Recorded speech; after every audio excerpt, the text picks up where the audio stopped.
Amy Greene, who is the director of the Center for Spiritual Care and Healing Services at the Cleveland Clinic. She is clinical assistant professor of spirituality and medicine at Case Western Reserve University School of Medicine. The title of her presentation is True Compassion Doesn't Fatigue, Mindfulness Exercise. Thank you so much for joining us today, Amy. And please, everyone, after Amy is finished, I will be back with you. Thank you, Amy. Thank you, Sue.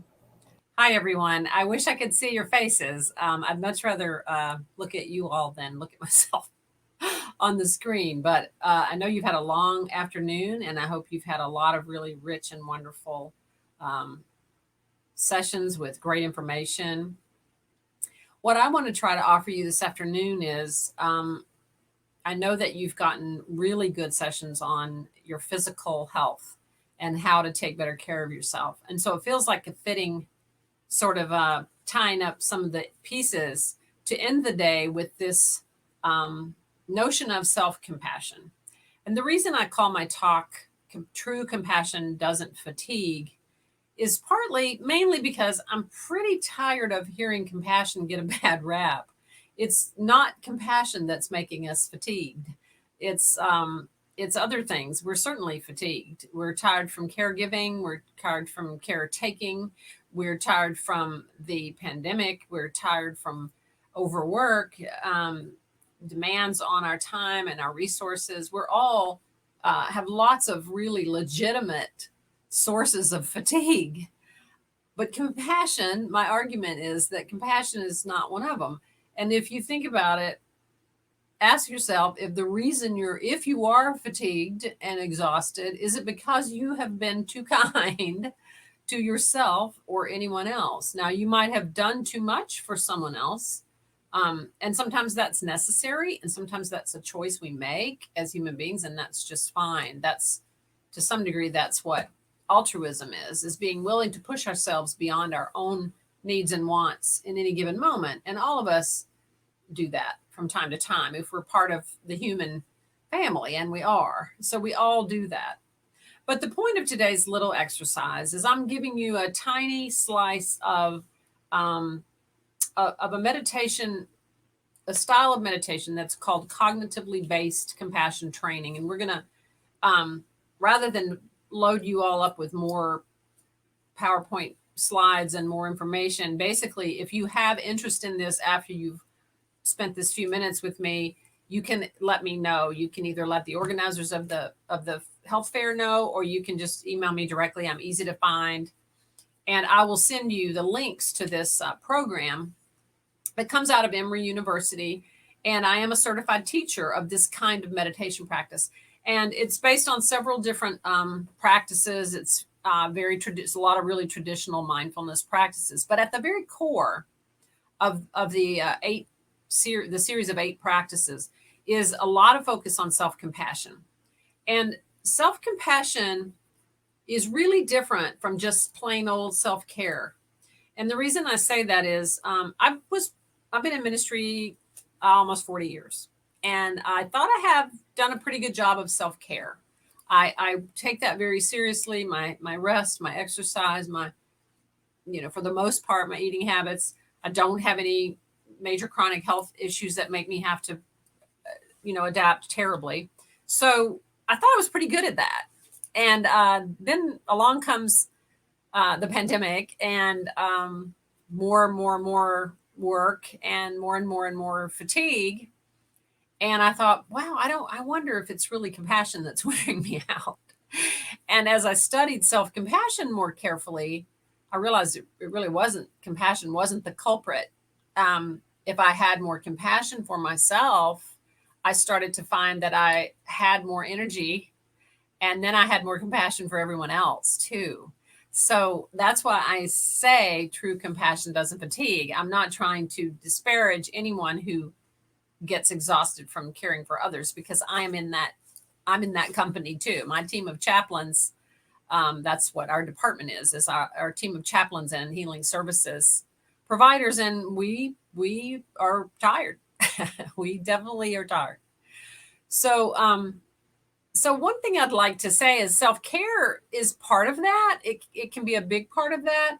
But what I've found over the decades is that to some degree, self-care simply gets us ready to get back in the ring, so to speak.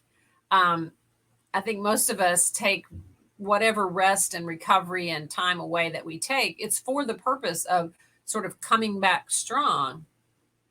There's nothing wrong with that in and of itself. However, it's still sort of like there's never a goal of just being kinder to ourselves for its own sake and not simply for the sake of being able to get back in there and do more for others. So it isn't about selfishness. It isn't about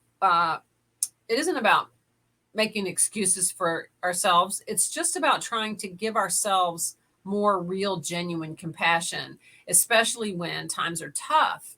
And times are tough right now. We are, there's just so much that has us all, you know, firing on all cylinders pretty much all the time. So I thought it would be helpful maybe this afternoon to give you just a really brief taste of what cognitively based compassion training is sort of like. And I'll pull out one tiny teaching that we use about self-compassion, and I'll guide you through a meditation. It's probably only going to be 2 or 3 minutes. It's not going to be a big, long, formal sitting. And then I really want to just open it up to Q&A, because this is really only as helpful as it is relevant and engaged with you and your questions and your concerns. It's why I don't teach it in PowerPoint. I don't. I tend to be much more interactive. So this is a little hard to not see your faces, and I really hope that some of you will have some questions and some interaction. You can actually go ahead and put questions in now if you want. You can put them in at any time. I'm pretty free form. I can talk to them as I go along. But what I'd like us to do in this short exercise is I'm going to want you to, in a few minutes, I'm going to want you to find a really comfortable posture. If you do have any kind of meditation practices already, then you know that if you have a particular way of sitting that is good for you to meditate, you already know what that is. Anyone can meditate anytime, anywhere, except maybe in the car. You can. It's all about being, it's not even just about meditating. It's just about slowing down for a moment or two and being mindful and really paying attention to what's going on inside of you in the moment. So in a self-compassion meditation, what we do is we're trying to learn to speak to ourselves the way we would speak to our best friend or someone else that we just really love. And it's someone that if we treated ourselves like we treat the people that we admire and respect and love, if we spoke to ourselves the same way we spoke to them, we could see a real change in our behaviors. And I know this from firsthand experience. I also know that you're never too old to learn it. Because like I said, I thought I got it. I thought I got self-compassion because I got self-care pretty well. But it's a little bit different. And I think this tiny short exercise might show you how, or give you a taste anyway of how. So what I'd like you to do is during this time that we're going to be quiet and I'm going to stop talking. And for about maybe 2 or 3 minutes, I would like you to really think hard about the last time you really felt kind of bad about yourself. Like you'd done something you wish you hadn't done. Maybe you didn't stick to the plan you had made. Maybe you just were too exhausted to do something that you hoped you could do, or that maybe somebody had wanted you to do, but you just couldn't do it. Some kind of way in which you had to come up against your own limitations. You didn't have a choice about it. Maybe you got sick. Maybe you got injured somehow, hopefully not terribly, but something that just was an unpleasant time when you were feeling not optimal. And I want you to think about what kinds of messages did you say to yourself, either literally out loud in your car, like I do, or just inside yourself. Oh, I should have done that, or wish I hadn't, blah, blah, blah. However you talk to yourself when that happens, because it happens to all of us. And that's the key takeaway. Everybody fatigues. Everybody gets tired. Everybody makes mistakes. Everybody does stuff they wish they hadn't done. And even if it isn't that, even if it's just things happen to us, things do happen that are out of our control. And yet we still somehow try to look for ways we could have avoided it. We're always trying to look for, why did that happen? At least I am. So I want you to think about the last time that happened, and think about what you said to yourself. Then we're going to switch, and I'll tell you when to switch. And you can do it whenever, but I'll remind us as we're quietly meditating together. Just remember to change your viewpoint and say, and picture this best friend, or the person that you just adore or admire, just someone you really, really love and care for and think is fabulous. Picture that person having that same thing happen to them. And picture that person saying to him or herself what you just said to yourself, like, oh, you shouldn't have done that, or whatever you say. And you're not going to say that. You're going to say something really different to this person that you love and admire. I think most of us are. So when you think of that thing that you're going to say to that person about this event or thing that happened to them, I want you to say that to yourself. Does that make sense? So you're going to be really honest about, what do you really say to yourself? And then you're going to say to this friend or loved one what you would say instead under the same circumstance. What would you say to them about this thing they did, or this weak spot they felt, or this time they were feeling down? What would you say to them? Then what I want you to do is I want you to text to yourself. I know this sounds crazy, but text to yourself the kind version of what you would say to the friend or loved one about the very, very same thing. Does that make sense? It may sound silly. You might not choose to text yourself, but I hope you will, because it's, I think you'll see that it has an interesting effect. So what we're going to do for the next 2 or 3 minutes, and like I said, I'll probably just tell you when we're at the halfway point, because a lot of times if people haven't meditated before, it can feel like an excruciatingly long period of time. Even a minute can feel like an eternity if it's not clear what we're doing. So I really like to give a lot of guidance, and I will ring a bell, mindfulness bell, and then I'll ring it 3 times to begin. I'll ring it 1 time at the 90-second mark. So we're halfway. So kind of switch gears and think of how you would say it to a friend. And then I'll ring it again when the 3 minutes are up. And then what we'll do is we'll just come back together, and hopefully you'll have some responses and questions out of that for me, and we can engage in some dialogue, and I would love that. I'm one of the most compassionate things I can do for you today is let you go early. So, because I know it's been a long afternoon. So I think we'll just see how the questions go. And I know there's a survey that they want you to take too. And so we'll do that after we come back together. So find a comfortable posture. The best way to think about that is to be both alert and relaxed. So if you're tired, I know you must be tired. You might have fatigue from sitting in a chair watching a screen.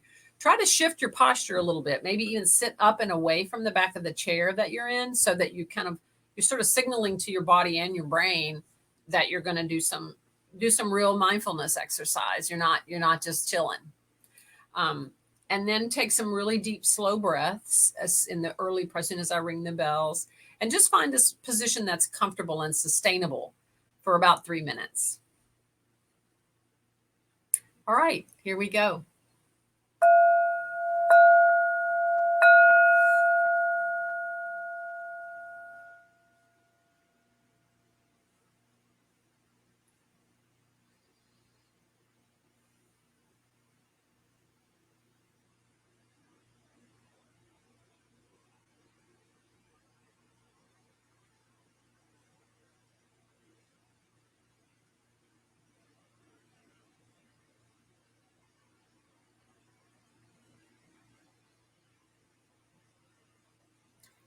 So in these early moments, we're going to think about how we speak to ourselves when we aren't at our best.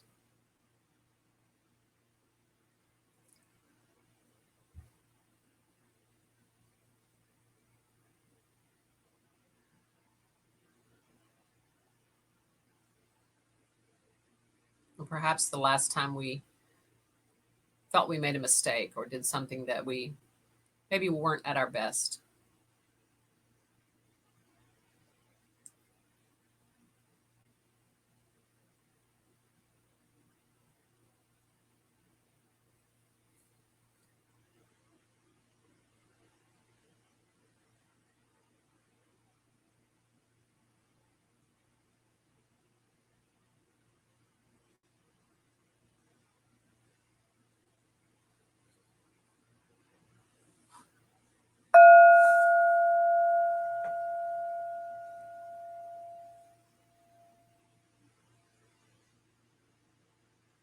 And now we're just going to shift our focus onto what would we say if our friend or loved one did the exact same thing that we had just did or gone through the same thing. What would we say to them?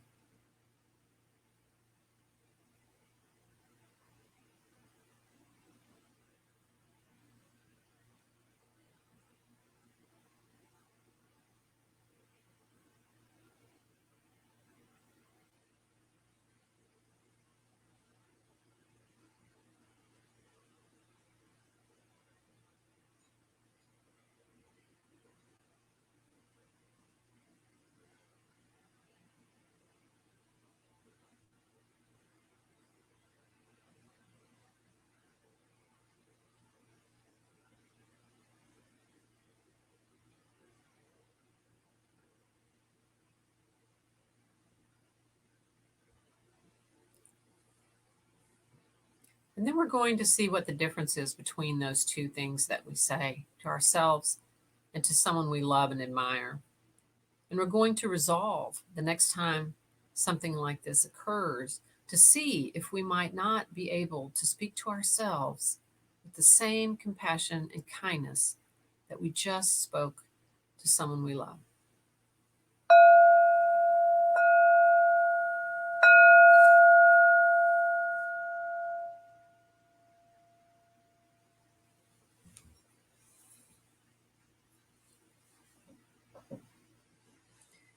And like I said, hopefully you'd be willing to text that to yourself. Anybody willing to say what that was like or ask a question or possibly even tell us the kind thing you said to yourself that you're now going to maybe text even to yourself or write it on a sticky note and stick it on your desk somewhere where you can see it every day. I think it's really important, especially around health issues, because when I really learned the most about this was when I got a diagnosis a few years ago, not life-threatening, but significant. And the exercise part of it is the most important part of living with this. And so, I was out exercising one day and it was really hard, which is also part of the syndrome that exercise is extremely hard. And I like to exercise, but it can be very hard for me. And I started to feel really bad about myself, like, oh, I'm not trying hard enough. I'm so lazy. I wish I would try harder. And then I caught myself because that's not self-compassion. And I heard my closest friend saying, leave her alone. She'll do it. She wants to do it and she's going to do it. Don't be mean to her. Don't talk to my friend that way. She will do it when she feels better. And of course I did. And it really changed things. It was much better than, oh, you lazy thing, you need to get back. It just worked better to be kinder and to hear it through the voice of someone who loves me rather than through my own self-critical voice. So that might be more information that you want, but it does take practice. Someone says that it'll be helpful and it takes practice. It totally takes practice. You have to train your brain to do things differently. It's just like working your other muscles. You have to train your brain to think differently. And that's why I think the cognitive part of this kind of compassion training is so important. It isn't just about feeling more for people. That's empathy, and that will overwhelm and distress you and wear you out. So we're not asking you to just feel more feelings for other people's pain. That won't get you anywhere. Cognitive compassion is really using your brain to think what would be the most compassionate and helpful thing to say or do in this moment. And we have to start with ourselves. We really, really do. So I hope you'll at least try it. Is anybody willing to ask or share maybe what they said?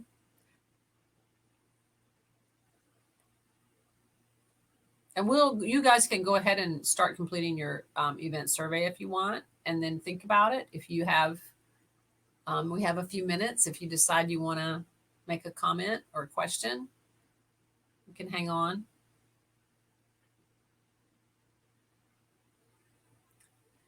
If you don't remember anything else, the next time you catch yourself saying something, if not outright mean to yourself, at least maybe a little bit harsh, or maybe a little bit more,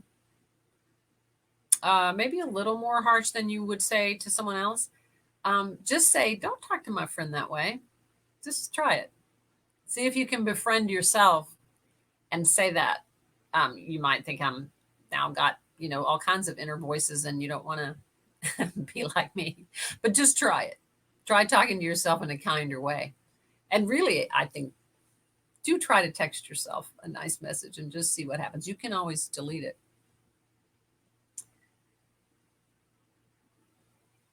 Okay. I'm going to sit quietly for a couple minutes and see if anyone else wants to say or text a question.